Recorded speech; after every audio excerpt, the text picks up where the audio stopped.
महापालिका निवडणुकीत भाजपला बहुमत चांगल्या प्रकारे मिळालेलं आहे. तसेच पुणे आणि पिंपरी चिंचवडमध्ये राष्ट्रवादी काँग्रेसला सत्ता मिळेल असं चित्र होतं. का शेवटी मतदार राजा हा फार महत्वाचा असतो. प्रयत्न करणं हे प्रत्येक राजकीय पक्षाचं काम असतं. त्यांनी प्रयत्न केले, परंतु भाजपला अतिशय चांगलं यश मिळालं. त्याबद्दल भाजपचं मनापासून अभिनंदन, मनापासून कौतुक.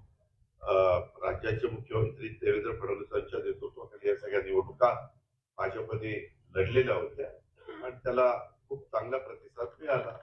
आता इतरांचा त्याच्यामध्ये पराभव झाला. पराभव झाला. माझं स्वतःचं गणित असं असतं की पराभवाने खचून जायचं नसतं, पुन्हा त्याच्यामध्ये आपलं आपलं काम करत राहायचं असतं. पराभवाची कारणं नेमकी काय वाटते? अरे बाबा, अजून 24 तास पण झाले.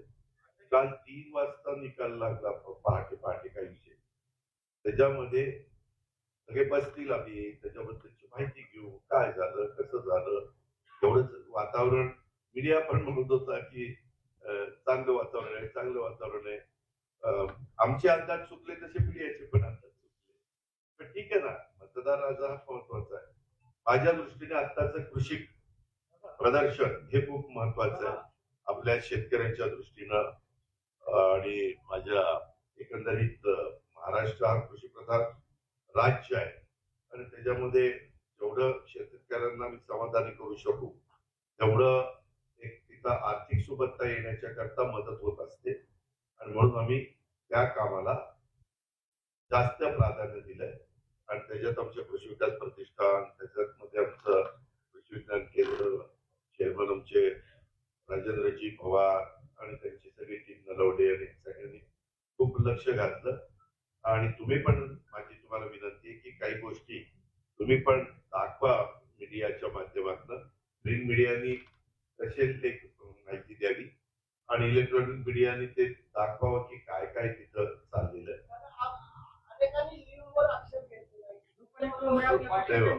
त्यामध्ये मला त्याबद्दल काही बोलायचं नाही.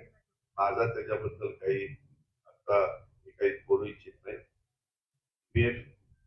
त्याच्या पद्धतीने काम करतं. काय होतं, ज्यावेळेस पराभव होतो ईव्हीएम वर दोष द्यायचा, यश आलं की बद्दल बोलायचं नाही. अरे जाऊ दे ना, शाही पुसली जाते.